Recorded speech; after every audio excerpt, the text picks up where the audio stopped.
There was a hum coming from under the table, not from the music above us or the murmur of clinking glasses, but from somewhere deeper, stranger. A kind of silence so loud it made my teeth feel loose. She didn't look at me when she said it. She didn't have to. All night she'd been carefully sculpting every gesture, touching the rim of her wine glass like it held some secret, placing her hand on her colleague's arm just a second too long, laughing in decimals, controlled, calculated.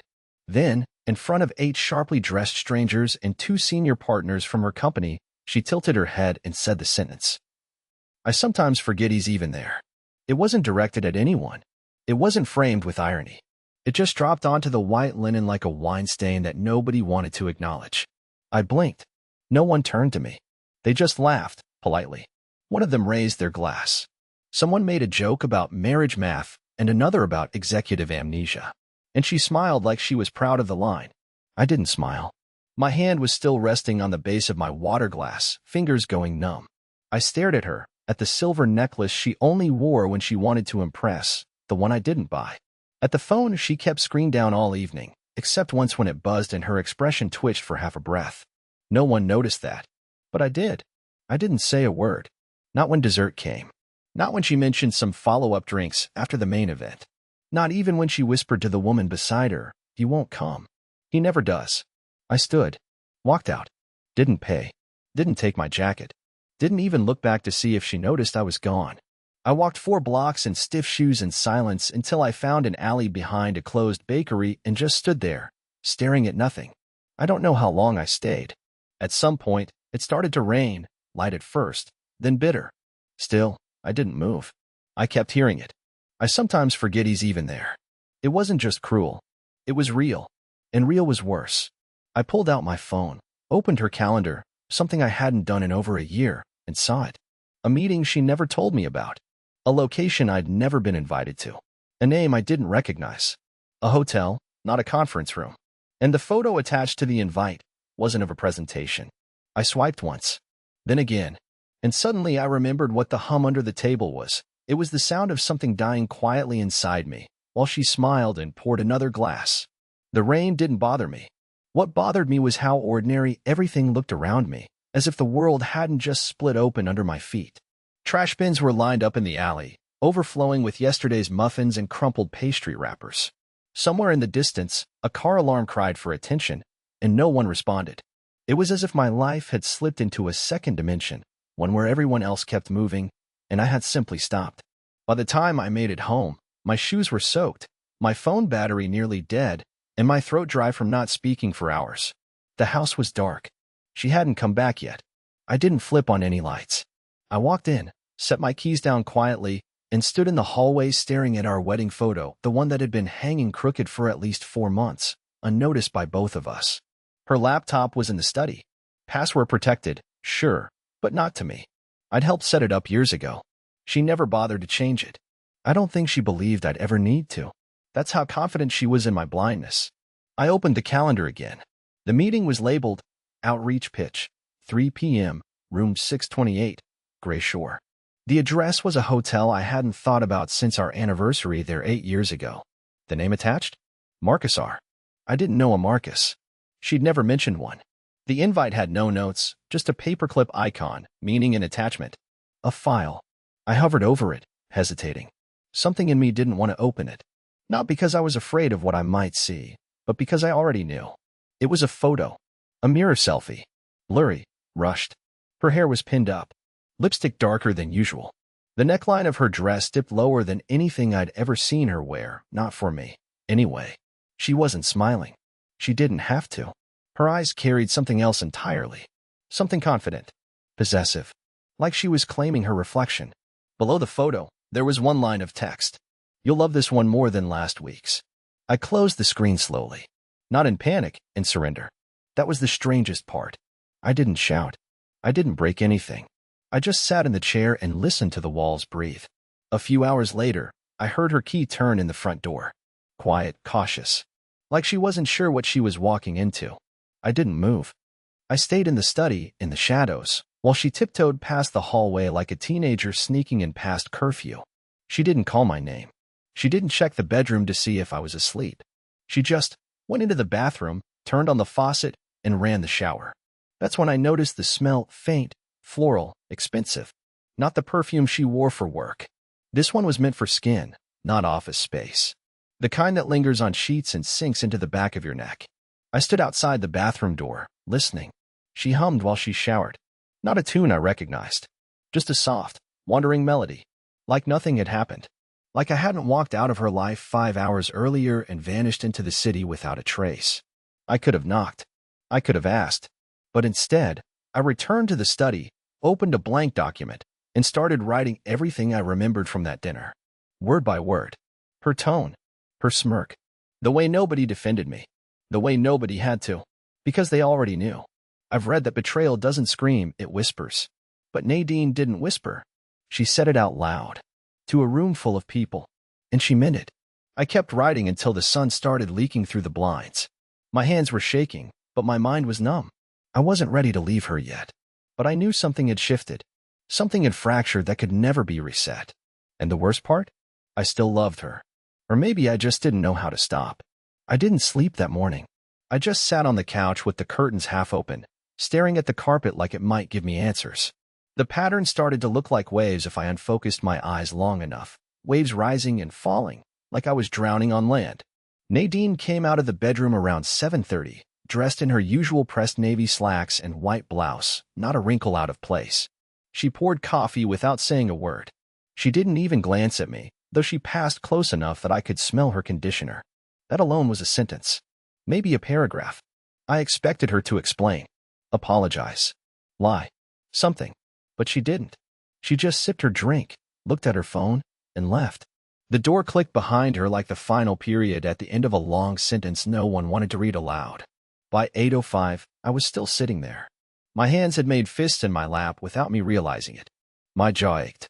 My stomach kept tightening like it was bracing for a punch that never came. And then the thought hit me, something quiet, pathetic, and so deeply honest that I hated myself for even thinking it. What if she's just bored of me? Not in a dramatic, soap opera kind of way. Not angry. Just done. What if all I've been to her lately is a wall she walks past on her way to somewhere more exciting? What if I'm not even part of the betrayal? What if I'm just background noise? I opened her laptop again. Not to search for proof this time. That part was over. I wasn't looking for names or receipts or lingerie photos. I wanted to know who she'd become when I stopped paying attention. There was a hidden folder on her desktop named Archive Old Logos.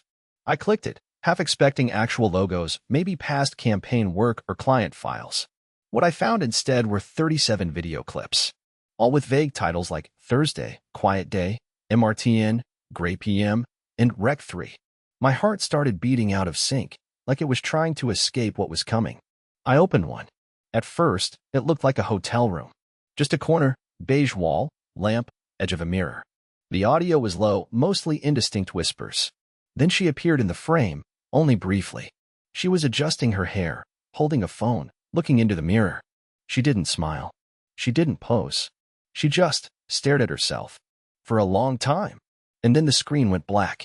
The rest of the files were similar glimpses, fragments, hotel doors, reflections in hallway mirrors.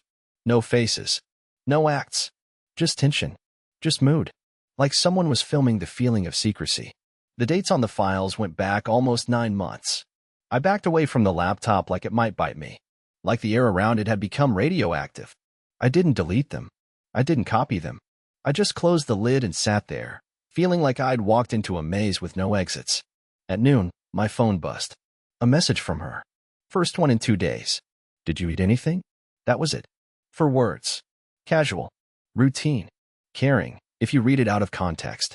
Cruel, if you didn't. I didn't reply.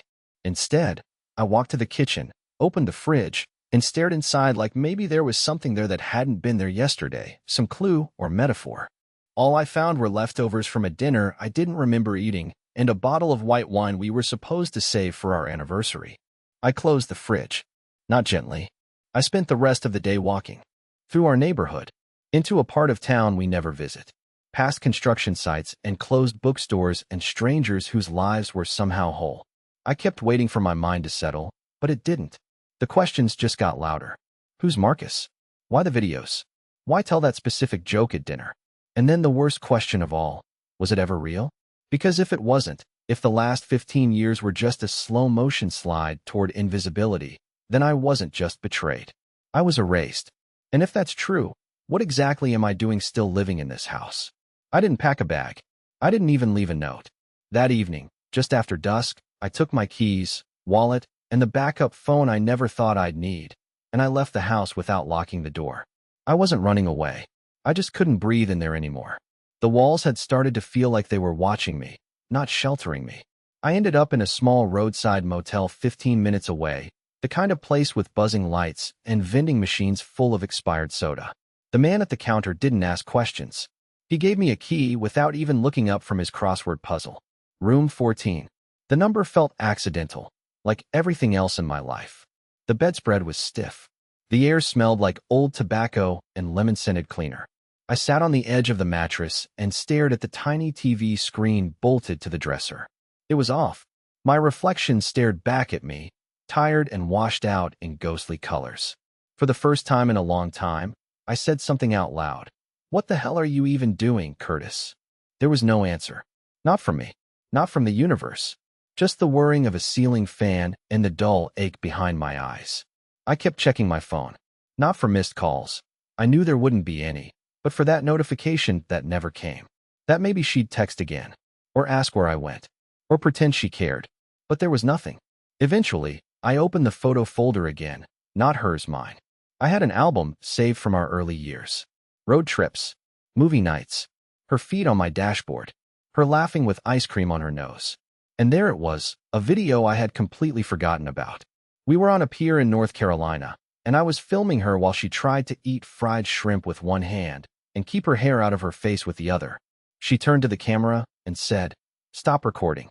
I look like a mess." I remember I said something stupid like, "You're my favorite kind of mess." And she smiled. A real smile. Not for anyone else. Not calculated. Just soft, unfiltered affection. I stared at that moment for nearly 20 minutes. Rewound it. Watched her expression frame by frame. Trying to figure out when it changed. When it stopped being us and became just me and her. I didn't sleep.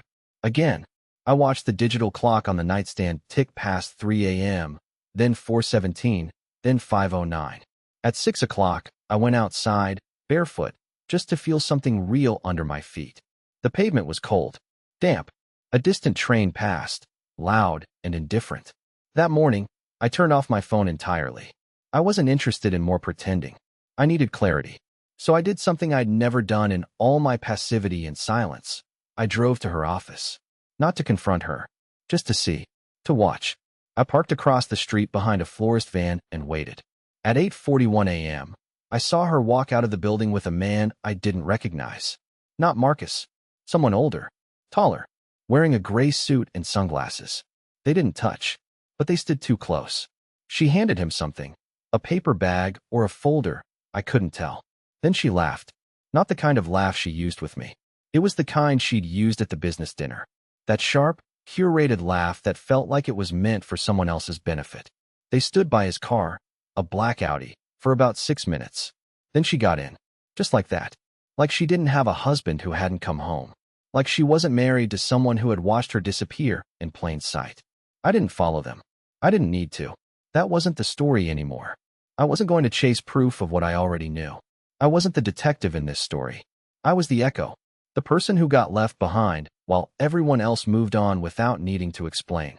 I drove back to the motel, walked into the bathroom, stared at myself again, and whispered the sentence I couldn't forget. I sometimes forget he's even there. And now, I was starting to forget I was, too. I don't know what possessed me to return to the house. Maybe it was habit. Maybe I was just too tired of living in a motel that smelled like regret and lemon disinfectant. But by Sunday afternoon, I was back in our driveway, staring at the garage door like it might blink. Everything looked the same, the hydrangeas she never watered still drooping, the crack in the front step still waiting for someone to trip over it. There was a pizza flyer stuffed into the mailbox. I left it there. Something about seeing it made me feel like someone else lived here now. Someone who might appreciate coupons more than wedding albums. I let myself in. No one was home. The house was silent but not peaceful. It was the kind of silence that felt aware, like it had learned how to hold secrets in its walls. I dropped my keys on the table like I always did, half expecting her to yell from the bedroom, "That you, Curtis?" But no voice came. Instead, there was something else, the scent of her perfume, faint but fresh. She'd been here recently. That was certain. I followed it like a trail. Upstairs, the bathroom light was still on. A towel, still damp, hung over the door. There were water droplets on the sink. Lipstick on the rim of a glass. She'd taken a shower. Without me. And somehow that was more painful than anything else so far. The intimacy of her washing her skin clean of places I hadn't been. I just stood there, watching the faucet slowly drip like it was mocking me. I should have left again. I should have gone back to the motel or my brother's or just slept in my car like a stray. But I didn't. I wandered. I opened drawers I hadn't touched in months. Found receipts for things I didn't remember buying. A scarf I hadn't seen since last winter. A movie ticket from a film I never watched. And then, tucked under the bed frame on her side, I found a small velvet pouch. Not hers. Not mine. Something that didn't belong. Inside it was a silver necklace. Different from the one she usually wore. Simple, elegant, but not her taste. There was also a folded piece of paper torn from a notebook. No letterhead. Just 2 lines in shaky handwriting. Don't wear it where he'll see. M. I sat down on the floor. Hard. The air felt thin. Like I just opened a door to a room that had been sealed for too long. My hands started trembling in that slow, humiliating way they do when your body decides it's done pretending. I folded the note back up and placed it on the floor in front of me like it was evidence in a courtroom where I was both the jury and the condemned. I didn't yell. I didn't cry. I just sat there, staring at that note, until the sky outside turned orange. When I finally stood up, I didn't take the necklace. I left it right there on the carpet like a confession she didn't know I'd read. That evening, she texted me. Just 5 words. Will you be home tonight? I didn't answer. Not because I didn't know what to say, but because I did. And I was afraid that if I started typing, I'd send her the entire universe of pain I'd been swallowing for days. Instead, I waited. I sat in the dark living room, lights off, watching the window like it was a screen. At 9:47 p.m., headlights splashed across the curtains. Her car. I heard the door shut gently. Her heels on the walkway. The key in the lock. And then the sound I hadn't prepared for, laughter. She was on the phone. Laughing. Not forced. Not business. Warm. Familiar. Private. She didn't know I was inside. She walked into the kitchen, still talking. Her voice was low. She said something like, "He won't ask. He never does." I stood behind the hallway corner, just out of view, listening, watching the shape of her silhouette as she leaned against the counter, barefoot, like nothing was broken, like she wasn't unraveling someone else's life stitch by stitch. Then I heard a name I hadn't heard before. Loren. Who the hell was Loren? She ended the call with a soft, "Tomorrow," then, and placed her phone on the charger. Then she finally saw the shape of my keys on the table. Her body froze. Not dramatically, just enough that I knew she understood. She called out softly, "Curtis." I didn't answer. For the first time in my life, I wanted her to feel exactly what I had felt for weeks now, that presence you suddenly realize you never noticed, and now you're not sure if it was ever really there. She stood in the doorway, staring at the darkness. And I let her. Because I wanted her to finally ask where I'd been, or worse, when I'd left her. She didn't move at first. Just stood in the doorway like she'd walked into someone else's life. Her eyes slowly adjusted to the dark, and when she finally spotted me on the couch, sitting with my hands clasped and elbows on my knees, she let out a breath like she'd been holding it since she walked in. For a moment, it looked like she was about to cry. But she didn't. Of course she didn't. Instead, she whispered, "You scared me." That was it. Not "Where have you been?" Not "I'm sorry." Not "We need to talk." Just "You scared me," as if my silence was the real betrayal. I stayed seated. I didn't turn on a light. I didn't even blink. I wanted to see what she did next when I gave her nothing to work with, no apology, no confrontation, no rescue. She stepped into the room like it was fragile. She kept her voice low. "Curtis, I heard you," I said, and even I wasn't prepared for how calm I sounded. Not angry. Not broken. Just finished. She didn't ask what I meant. She didn't have to. Her posture folded inward, like her own spine didn't want to support her through the conversation she'd spent weeks avoiding. "I can explain." "No," I said, still without looking directly at her. "You really can't." She sat across from me in the armchair she never used, crossing her legs the way she did when she was in control. But this time, it looked like armor more than confidence. Her eyes darted to the floor, to her phone, to the space between us. She didn't know where to land. "Curtis," I didn't mean for. You didn't mean for me to find out, I corrected. That's not the same thing. Silence. The air in the room began to stretch between us, tight like cello strings. You haven't touched me in 3 months, I said. You told your coworkers I was forgettable. You texted a man named Loren at midnight. You left a note under the bed that wasn't meant for me. And you've taken showers after coming home like you're washing someone else off of you. She looked away like she'd been slapped, and for a flicker of a moment, I almost softened. Almost. But I couldn't. Not anymore. The room felt like it had changed shape. Like the floor beneath us had shifted without notice, and we were both pretending not to be seasick. Then she said it. I don't know how to be in this marriage anymore. Not I'm sorry. Not I made a mistake. Not even an excuse. Just that. A soft confession, not of guilt, but of exhaustion. I nodded slowly. I figured that out around the time you said you forgot I was even there. Her mouth opened like she might argue, but nothing came out.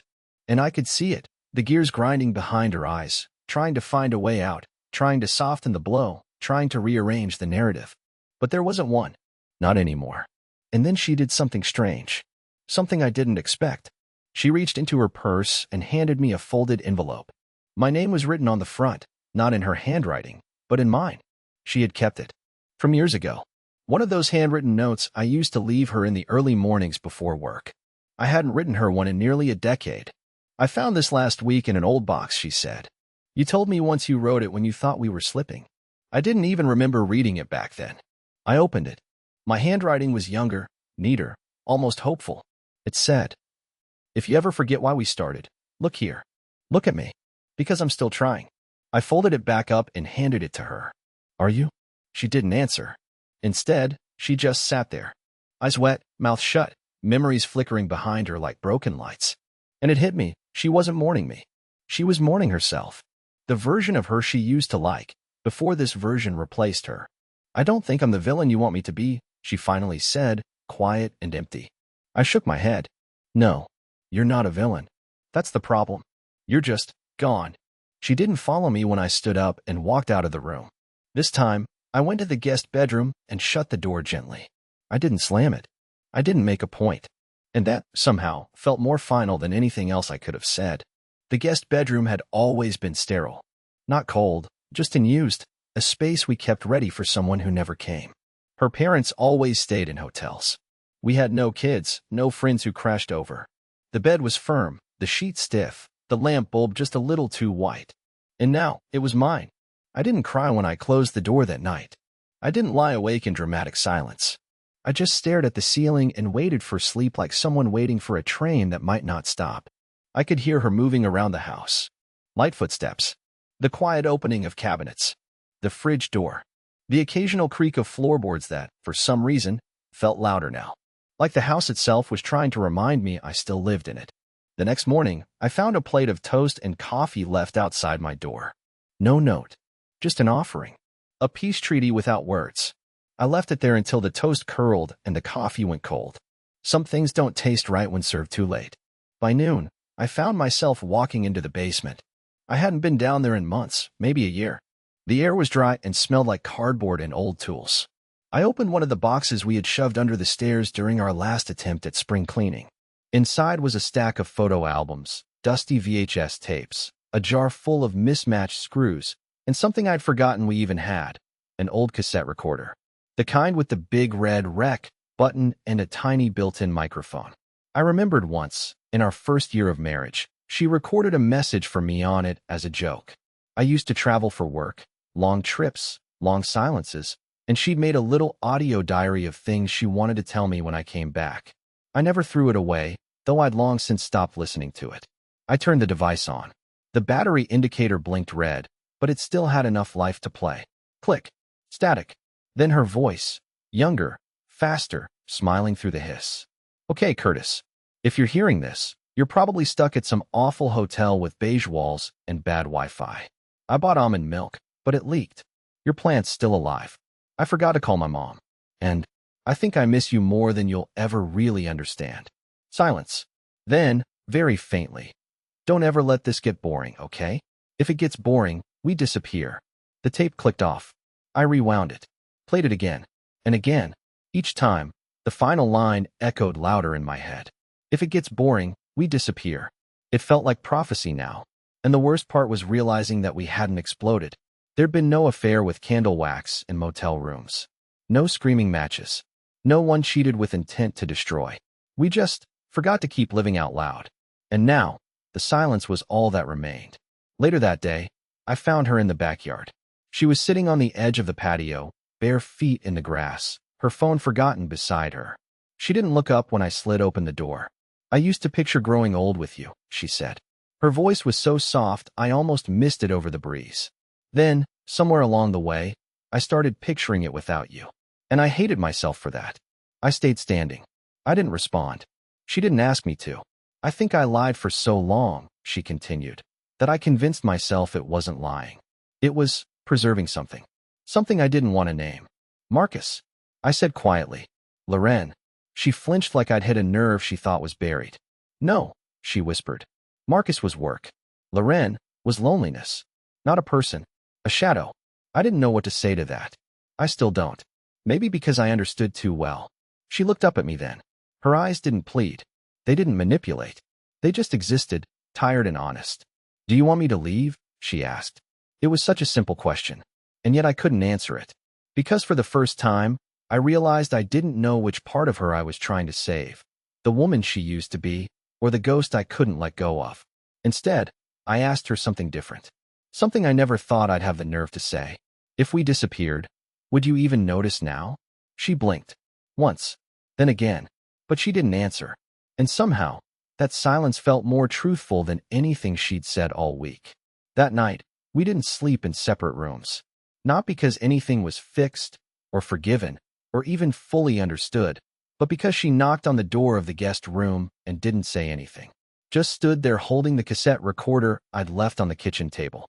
Her face was bare, her hair unbrushed, the vulnerability so unfamiliar on her that it almost looked like someone else had borrowed her skin. She held the recorder out. "Can we listen to it again? Together?" We sat on the floor by the bed, cross-legged like kids in a sleepover, and played the tape from the beginning. Her voice from all those years ago spilled into the quiet. Her laugh, her little complaints, the almond milk leak, her hope. And then that last sentence again. "Don't ever let this get boring, okay? If it gets boring, we disappear." This time, we didn't speak after it clicked off. We just let the weight of it sit between us. She reached for my hand, slowly. Not the way you reach for someone you're trying to convince, but the way you reach for something you forgot you missed. I didn't pull away. "I didn't notice the disappearance," she said. "I didn't feel it happening. And now I don't know how to get us back." I looked down at our hands, my thumb resting over hers. Her skin colder than I remembered, but familiar all the same. "Then don't try to get us back," I said. "Let's start from here. From where we are." Her eyes searched mine, afraid to believe me. Maybe I was afraid too. But there was no anger left. No accusations. Just fatigue and a quiet sort of mutual grief for what we lost, and a cautious willingness to pick up the pieces. In the days that followed, we didn't rush anything. There were no grand speeches, no second honeymoons. Just small things. We deleted the old photo albums from our cloud and printed new ones from scratch. We started going on walks without our phones. I cooked again. She laughed again, not the curated kind. The kind that escaped before she could shape it. We went back to the pier from that old video. Not to recreate the past, but to witness that it still existed somewhere. That we had, once, been real. There were still hard conversations. Still silences. Still the need to unlearn some of the habits we buried each other under. But we were both there now, not ghosts. Not echoes. Just two imperfect people who decided that rebuilding slowly was better than pretending nothing had broken. And maybe that's all marriage really is, not a promise that nothing will ever fade, but the daily decision to pull each other back from the edges of that fading. I still hear her laugh in the kitchen some mornings. I still wonder who we were back then, and who we'll be tomorrow. But the difference now? She notices me in the room. And I finally believe that's enough to begin again.